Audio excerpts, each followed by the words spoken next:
Votre invité aujourd'hui, en ce mardi 24 mars, Béatrice Rulle, Adrien Bron, directeur général de la santé du canton de Genève.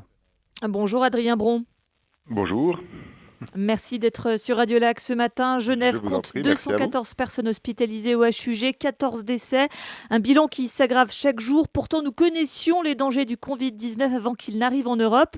Comment expliquer une telle flambée ici en Suisse ?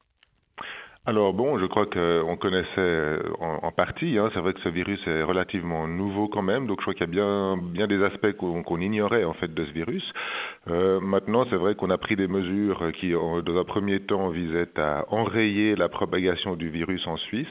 Et c'est clair qu'on a, je pense, collectivement été un peu dépassé, notamment par l'importance du foyer le plus proche en Italie, qui fait que très vite le virus a été présent de façon incontrôlable dans la société en Suisse, ce qui fait qu'on n'a pas pu enrayer dans le fond sa propagation et qu'on a dû changer de tactique. Et maintenant la tactique, c'est effectivement de préparer le réseau de soins, les institutions de santé à tenir le choc et à protéger le plus possible les personnes vulnérables et à essayer de freiner sa propagation.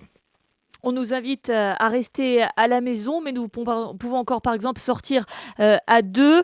D'autres pays ont pris des mesures beaucoup plus drastiques avec un confinement général. D'ailleurs, certains Genevois y sont favorables. Votre avis à vous, est-ce qu'il faut un confinement général ?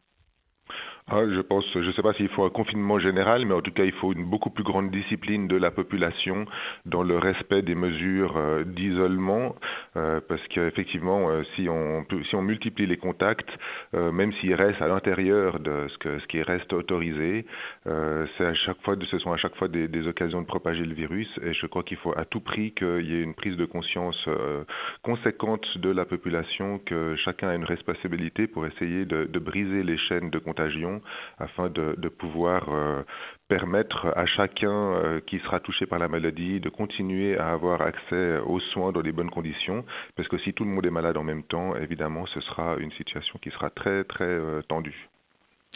On manque de masques, on manque de gel hydroalcoolique. Est-ce qu'on n'a pas sous-évalué ce virus ? Et même, est-ce qu'il n'y a pas une certaine impréparation des pouvoirs publics sur ces deux points-là tout de même ? Alors, c'est clair qu'il faudra tirer un bilan, et c'est sûr que la préparation ne sera pas la même après qu'avant.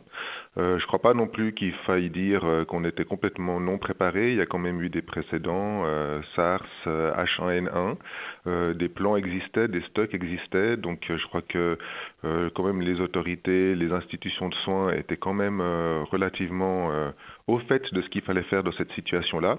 Maintenant, c'est clair que la situation dans laquelle on s'est trouvé, où tout d'un coup des éléments qui semblaient aller de soi, comme le réapprovisionnement en matériel aussi élémentaire que des masques ou du matériel de laboratoire pour simplement faire des prélèvements, vient à manquer. Cette situation a été une surprise, une mauvaise surprise. Et effectivement, je pense qu'il y aura des réflexions à avoir sur les chaînes d'approvisionnement et sur les sites d'approvisionnement. Et voilà, donc je crois que c'est clair qu'il y aura des conséquences à tirer de tout ça. Maintenant, quand vous dites on manque de masques, non, on manque de masques pour couvrir tous ceux qui voudraient porter des masques pour essayer de se protéger. On garde évidemment les masques pour ceux qui en ont vraiment besoin. Je crois que c'est un thème récurrent. La question se pose à peu près plusieurs fois par jour. Mais il faut quand même répéter qu'on garde justement ces masques pour que ceux qui en ont vraiment besoin puissent continuer à en avoir. Et de ce point de vue-là, nous ne manquons pas de masques.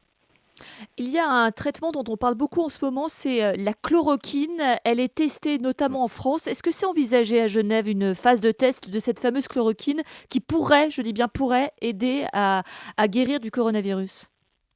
Alors, je ne suis pas médecin moi-même, donc je ne peux pas répondre à cette question. Donc, il faudra vraiment poser la question aux spécialistes, aux virologues, notamment de l'hôpital, des hôpitaux universitaires de Genève. Je ne sais pas si des éléments de cette nature sont envisagés. Évidemment que tout le monde surveille ça avec beaucoup d'intérêt. Il y a maintenant pas encore d'évidence médicale totale sur l'efficacité de ces traitements. C'est clair qu'on est extrêmement attentif à ça et que dès qu'il y aura des signaux qui seront un peu moins équivoques, ils seront interprétés et puis mis en pratique. Les cantons du Jura et de Val ont accueilli des patients français. Est-ce que ça peut être envisagé ici à Genève prochainement ? Bien sûr. Je crois qu'il y a effectivement une position qui est tout à fait claire à ce sujet. Si la nécessité se présente, nous ne refuserons pas des patients français au simple motif qu'ils sont français si nous avons la capacité de les prendre.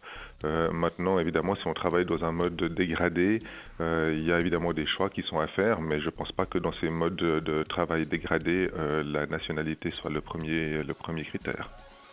Pour terminer, sans être catastrophiste, Adrien Bron, est-ce que le pire est à venir ? Alors clairement, je ne sais pas si le pire est à venir. En tout cas, la tension maximale n'est pas encore là pour les institutions de soins. On s'attend à quand même des taux d'hospitalisation et puis des taux de recours aux soins intensifs qui soient encore nettement plus intenses que ce qu'on connaît aujourd'hui dans la semaine qui vient. On espère que tout ça sera passé d'ici 10 jours, 2 semaines. Mais c'est clair qu'on a pris les mesures déjà depuis la semaine dernière, mises en œuvre depuis ce week-end, pour préparer toutes les institutions de soins à tenir le choc. Donc la tension maximale est devant nous. Maintenant, j'espère que le pire sera évité. Merci beaucoup Adrien Bron, directeur général de la Santé de Genève. Merci d'avoir été sur Radio Lac ce matin et bon courage à vous. Je vous en prie, merci à vous. Bonne journée. Radio Lac.